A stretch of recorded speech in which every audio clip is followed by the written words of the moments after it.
우리 주님의 오심을 간절히 기다리는 대림절 마지막 주일입니다.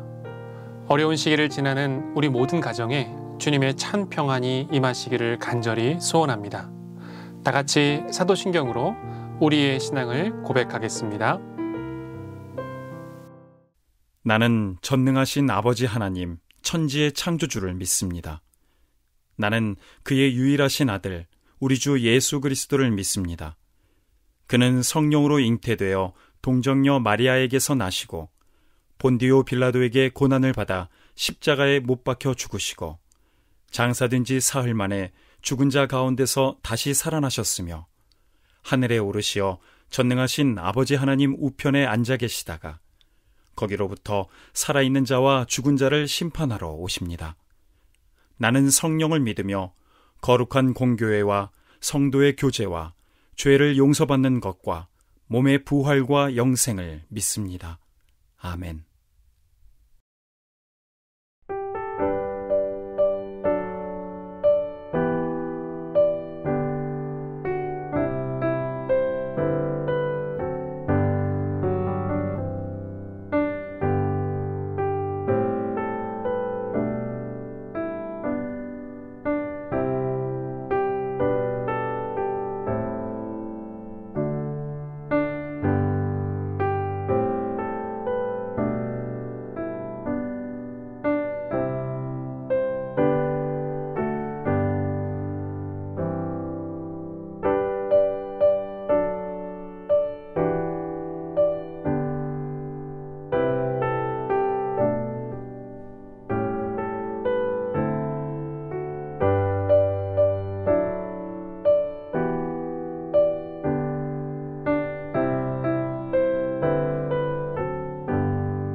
오늘 함께 나눌 하나님의 말씀은 요한복음 6장 9절과 13절의 말씀입니다.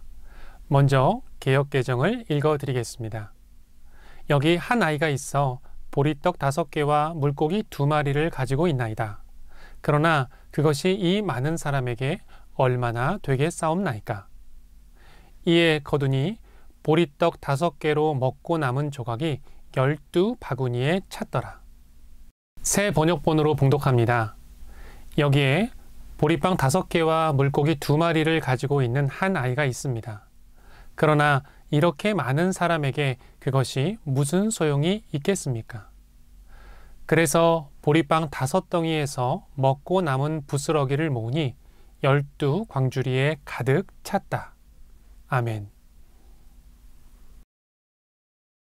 우리 모두는 아기 예수님의 탄생을 기다리는 대림절 기간을 보내고 있습니다.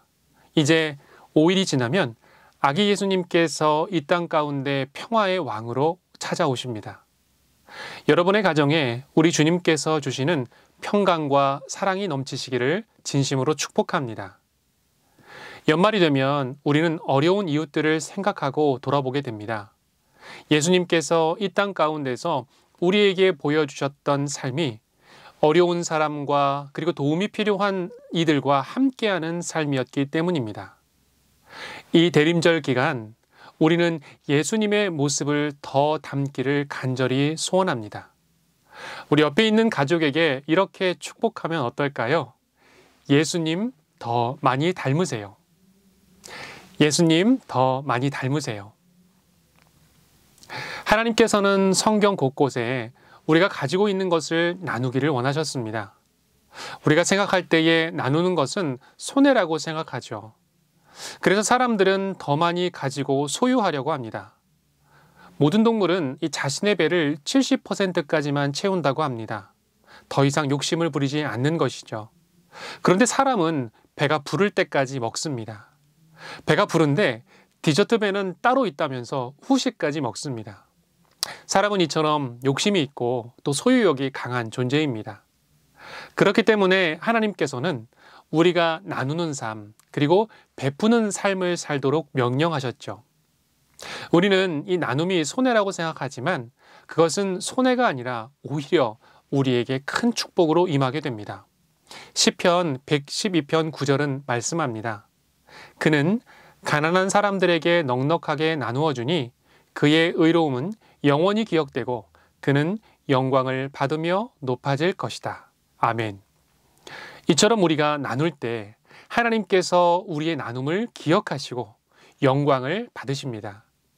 우리의 나눔은 이 땅에서 쌓는 보화가 아니라 하늘에 감추인 보화와도 같습니다.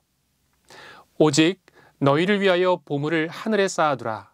거기는 좀이나 동록이 해하지 못하며 도둑이 구멍을 뚫지도 못하고 도둑질도 못하느니라. 아멘. 그런데 하나님께서는 왜 우리에게 나눔을 실천하라고 하셨을까요? 이 의학 전문가에 따르면 사람은 무엇인가를 나눌 때 느끼는 행복과 이 만족감이 어떠한 만족감보다도 크다고 말합니다. 그래서 이 누군가를 돕는 일은 고통을 줄여주는 이 약 아스피린을 먹는 것보다 더 좋은 효과를 나타낸다고 말합니다. 그렇습니다. 나눔을 실천하는 일은 다른 사람을 살리고 바로 나를 살리는 하나님의 원리입니다. 오늘 우리가 나눈 본문은 너무나도 유명한 오병이어의 사건입니다. 예수님께서 많은 사람들의 병을 고쳐주시고 치료해 주시다 보니 어느덧 이 저녁 시간이 되었습니다. 많은 사람들이 저녁 시간이 되자 배가 고파 어떻게 할지를 모르고 있었죠. 예수님의 제자들은 이 무리를 마을로 보내어 각자 먹을 것을 사 먹도록 하면 어떻겠냐고 예수님께 질문했습니다. 그런데 그 많은 사람 중에 유일하게 음식을 싸온 사람이 있었습니다. 바로 한 아이였습니다. 여기에 보리빵 5개와 물고기 2마리를 가지고 있는 한 아이가 있습니다. 생각해보면 이 음식은 예수님을 만나러 가기 전 이 아이가 배고프면 먹도록 싸주신 어머님의 도시락이었습니다. 혼자 먹기에는 충분한 양이었지만 이곳에 있는 5,000명이라는 사람이 먹기에는 턱없이 부족한 양이었죠.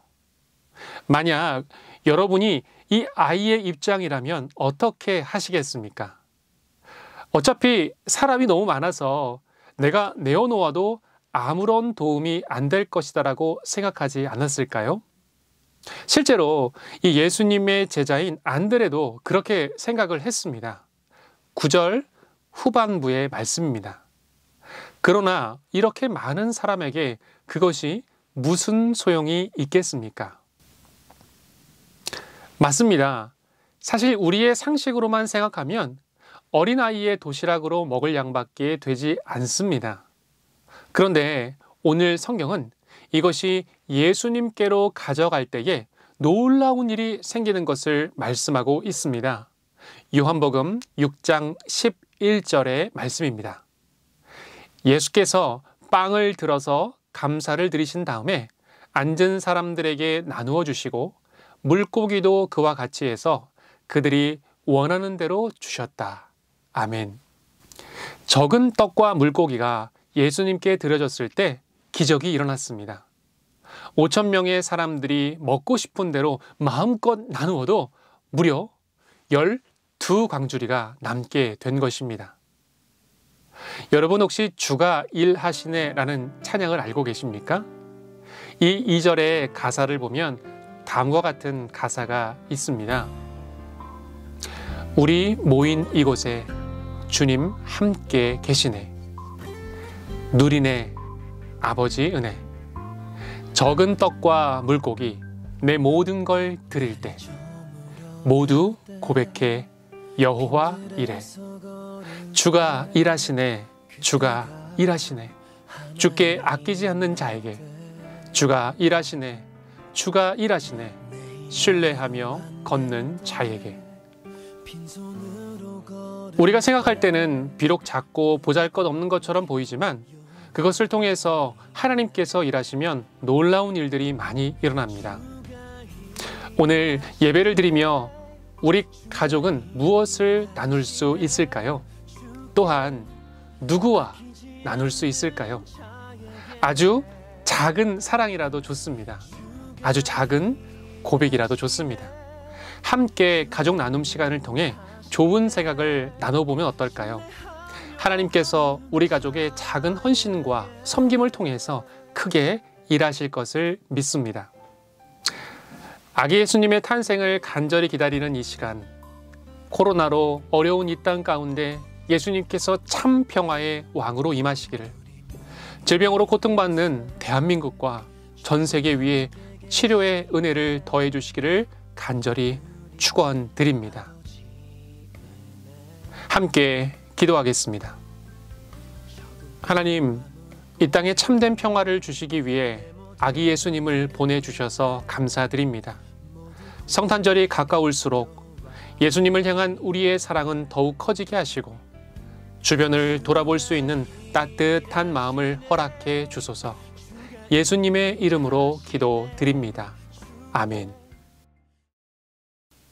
함께 주기도문 하심으로 예배를 마치겠습니다. 하늘에 계신 우리 아버지, 아버지의 이름을 거룩하게 하시며 아버지의 나라가 오게 하시며 아버지의 뜻이 하늘에서와 같이 땅에서도 이루어지게 하소서. 오늘 우리에게 일용할 양식을 주시고 우리가 우리에게 잘못한 사람을 용서하여 준 것 같이 우리 죄를 용서하여 주시고 우리를 시험에 빠지지 않게 하시고 악에서 구하소서. 나라와 권능과 영광이 영원히 아버지의 것입니다. 아멘.